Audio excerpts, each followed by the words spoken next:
Look at that shine. Absolutely awesome to see such a result.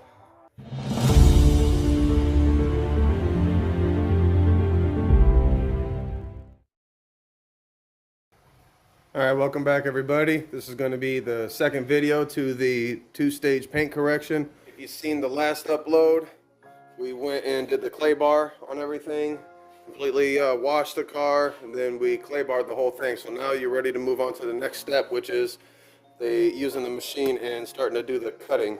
That way we can start getting those swirl marks out. So I'm about to go ahead and go get my morning drink from the gas station and get this day going. Now this process is going to take a few hours. Well, about 16 hour process sometimes. So I'm looking forward to that anyway. The results are going to be well worth it. So let's go ahead and get this thing going.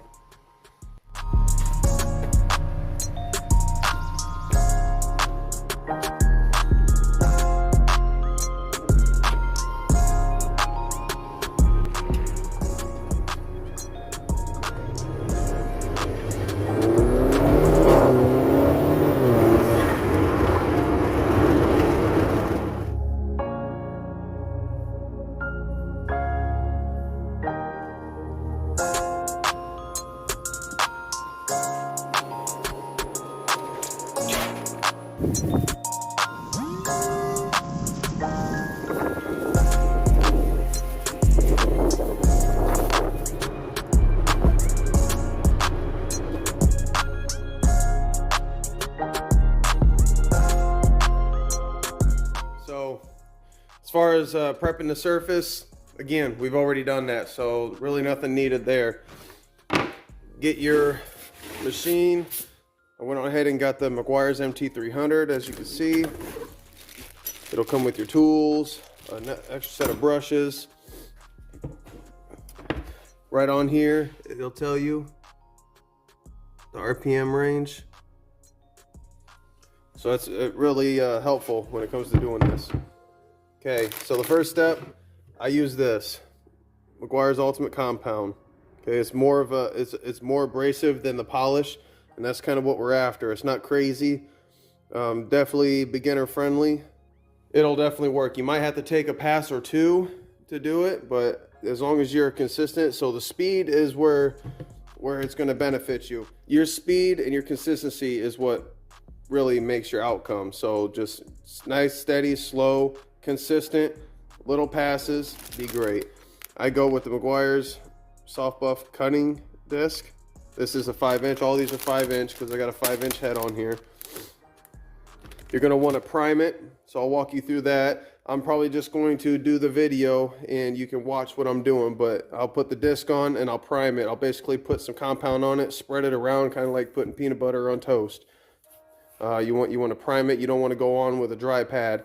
Once you get it on there, then you'll put your dabs on the pad, touch down on the surface, and then turn on the machine. Let it do its job. That's going to prevent the slinging of all the wax and the compound. At the same time, you're gonna start on the surface that you're doing. We're going to maybe do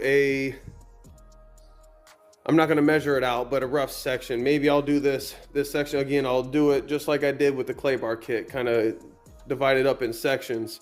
Maybe the hood will be in 4 sections, so on and so forth. You'll see that. Once you're done with the cutting portion, we're gonna cut the whole car, then polish the whole car, then wax the whole car.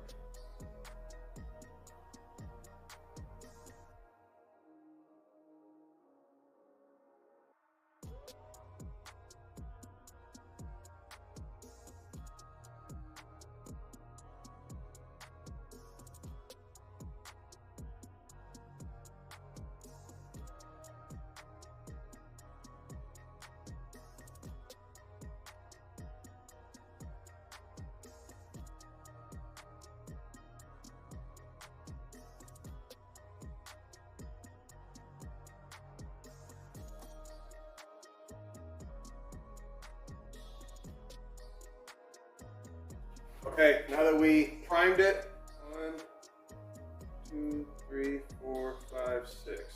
Okay, nothing crazy. You're gonna keep going back and forth to this. Okay? So whatever pattern you decide, I just stick with this. Now we'll go ahead and put it on the hood. Dab your area. You'll see what I mean.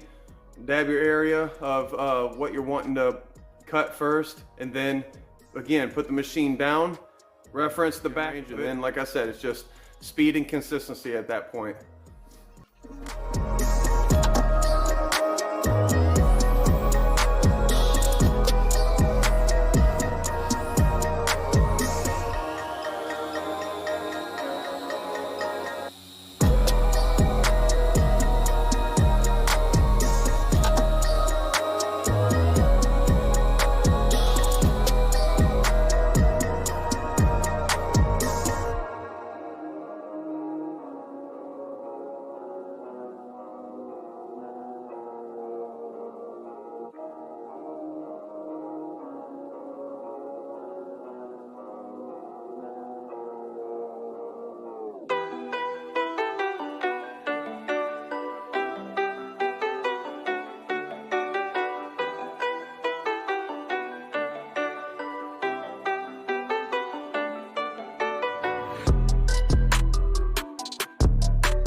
See all that? This is just one pass, okay? Look at the gloss difference on that. Keep in mind the age of the paint, you know? You're gonna have defects that you cannot get out, but this is, for the most part, this is getting the swirls out.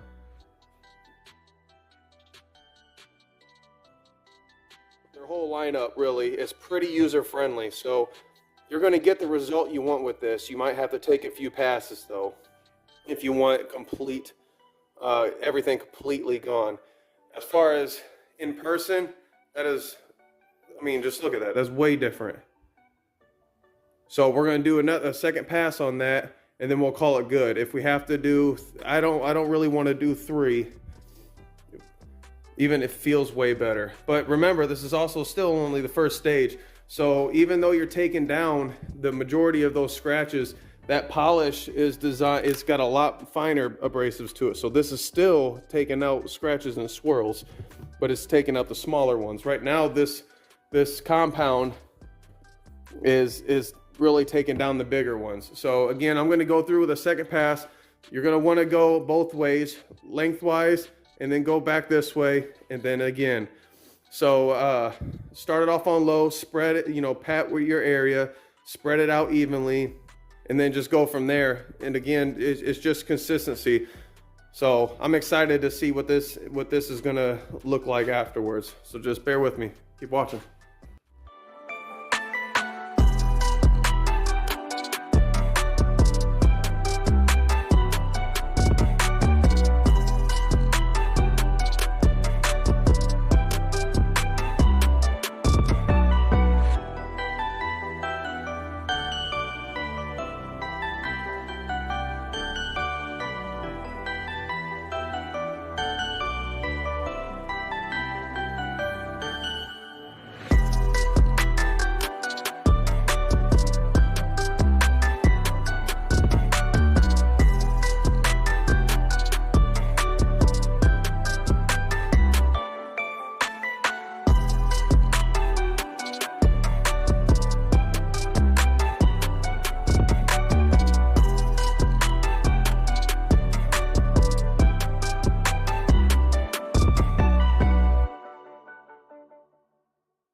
All right, so quick update.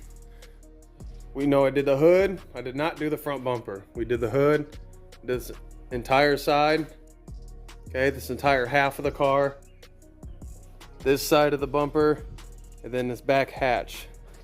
All that's complete as far as the cutting stage goes. I still have this side of the back bumper this entire half of the car, and then the front bumper. That being said, these pads, make sure you prep yourself when you buy these pads. This one's kind of breaking down. I'm sure I can get a couple other panels out of this. I'm not going to. You see how the stuff's kind of sticking to it? You get this brush with a kit. If you don't, you can. It's kind of soft but yet firm.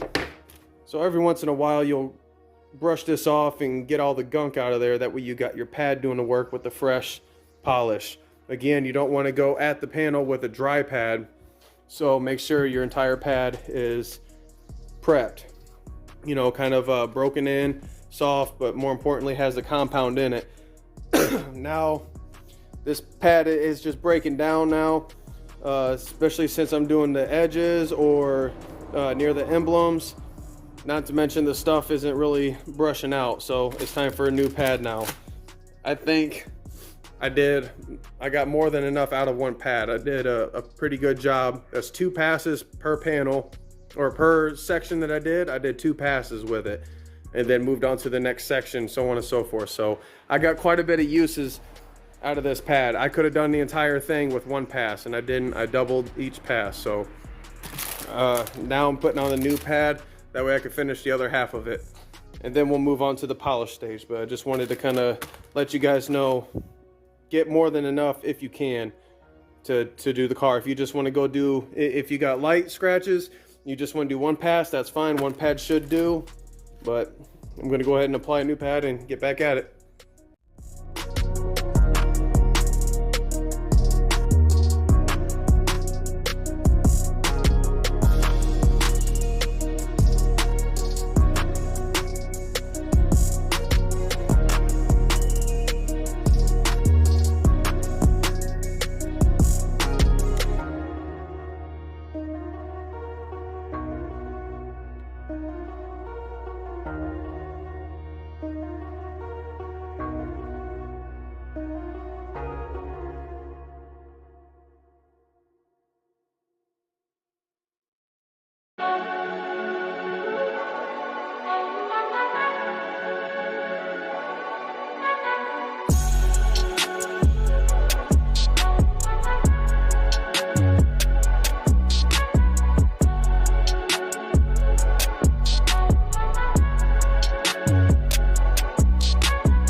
All right, the cutting stage is complete.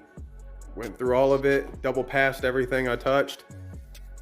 Front bumper, keep in mind rock chips and stuff like that. The front bumper has quite a bit of rock chips. A little bit on the hood, but definitely on the front bumper. So if you go around and inspect the vehicle, kind of know which direction you're wanting to start and finish. I checked out the front bumper, noticed the rock chips. So if anything was going to thrash up my pad, it was going to be that bumper, and I was right. I mean, the pad's still okay, but you can definitely tell that it was gripping on all those rock chips. So moving forward throughout the entire process, every time I use the machine, I'm going to do the front bumper last. But that being said, the cutting process is done. I couldn't be happier with the result from the cutting. So now we're moving on to the polish. The polish again is a micro abrasive. So as far as getting deep scratches and stuff, that's what this stuff was for. Now that we're going to be using the polish, this is going to go back and get rid of even smaller scratches. So you're technically always going to have scratches, I guess, if you want to use a microscope and get that intricate. But this is going to definitely help take out the bigger scratches and replace them with even smaller scratches. and then we'll put the wax on afterwards. These scratches are so small you're not even gonna notice it, and some people might even argue if it even is scratched, but the polish is even gonna increase the gloss just that much more, make it that much more slick. So same steps apply. The compound, as you're doing the scratches, just because you apply a little bit more pressure and you go a little bit more slow, stuff like that, to make sure that you're really using the compound for what it's for. The polish, on the other hand, you can somewhat do maybe the same size space that you've been doing with the compound, or you can go a little bit wider. So when I did the hood, I did it in 4 passes, or 4 sections. Maybe this time I could do it in 2, you know. So throughout the side, I did the fender as one, I did the door panel, the other door panel, stuff like that. So maybe you can just stick with that, or, you know, like I said, the hood I'll probably do two sections. Just, it's your preference. You don't really have to do too much with the polish. Still apply pressure, you know, let it do its job. And when you do sections, I recommend that you overlap. You should overlap going back and forth in your cross pattern as you're doing the cutting and the polishing. But you might as well overlap too your sections. Don't stop right at the parting line, because you know, you might miss some area. And at the end of it all, you don't want to go through this long of a process and then see something at the end of it all and wish that you did it. So definitely overlap. Okay, so I'm going to go ahead and do the polish. Same thing. Prime your pad, prime your new pad, and then just 5-6 dabs, whatever. Pat where your covered area that you're wanting to do. Turn it on your lowest setting, spread it all, and then go back at it. Keep in mind, if you're using this, it's going to tell you what RPM for your waxing and polishing. As far as any other one, you can either snapshot what I just showed you and go off of that and do your settings on your own polisher.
Okay, everybody, we're at the home stretch now.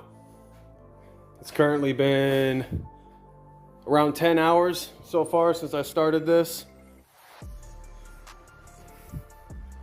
Looking real good. Done with the polish, done with the cutting. I also like to take the wet pad from the polish, and I like to hit the windows and the pillar covers. I don't go crazy, spend a lot of time on it. I just go through and maybe do a couple quick swipes with it. But stay on the RPM for the polish. Just go ahead and do all the windows and stuff like that, and then rub it off once it's done, just like you do the paint. Next step, gonna be the wax. So I like to do the wax and the plastics together. So this is going to be a plastic restore. As you can tell, like on the bottom, see how it's kind of gray? That's really gonna blacken it up. It's more like a lotion to it. I don't know how long it's gonna last. Usually it doesn't last, you know, a month or so. But it's a nice for the first impression. Wow. As long as you keep doing this, it'll probably last longer over time. And then this is the wax that we're going with. It's a hybrid ceramic, again by Meguiar's.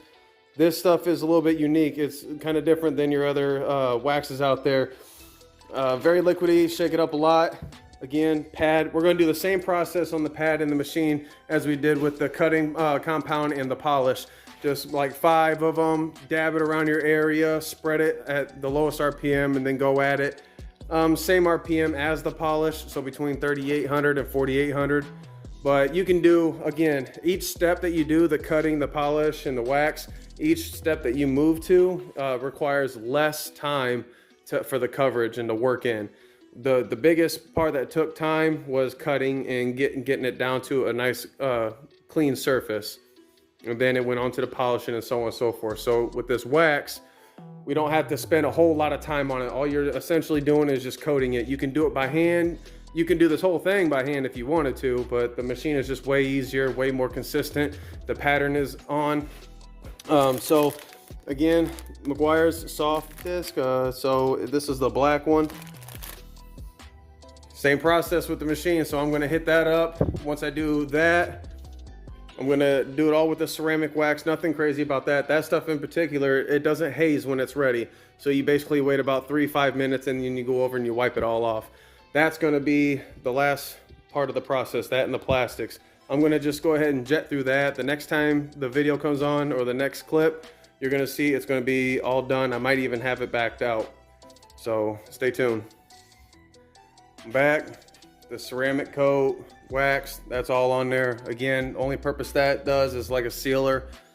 It doesn't play as big of a part as it does when you paint correct the car itself or polish it. The polish alone is actually good enough for a water repellent, but the top coat, the ceramic wax, any wax is just that much more preventative when it comes to dust and dirt, grime, stuff like that. Plus it makes it easier when you clean. So tomorrow we got the compound and stuff like that. They're all in the cracks. Like right here in the door jamb, you just kind of see some. They're in all the cracks and stuff like that. So anything top coat wise, that's all done. Tire shine. I did the plastic restore stuff on there. The windows. So tomorrow is going to be, this is all sealed, it's all done. The water should be right off. It should be relatively painless. As far as the cleaning method goes, I'm not going to do a mitt and a 2-bucket method, which if you don't know what the 2-bucket method is, go ahead and look that up. That's one of the things that is better for your paint as you're washing your car if you're going to do it by hand. I prefer touchless. You're going to have those stains probably sometimes where you got to use a mitt. Then you refer to the 2-bucket method. There's more on that. If you want to look it up, go ahead. I'm not going to go into detail with it. As far as car washes go, if you go in through car washes, if you're the kind that, you know, you just need a quick car wash, you want to go through one of the automated ones, I recommend, especially if you go through the process of doing all this, whether you paid somebody to do it or whether you did it yourself. Because again, I'm working on about 12-14 hours right now. I don't know exactly, but it's definitely that time. It's dark outside. So I started at 9 a.m.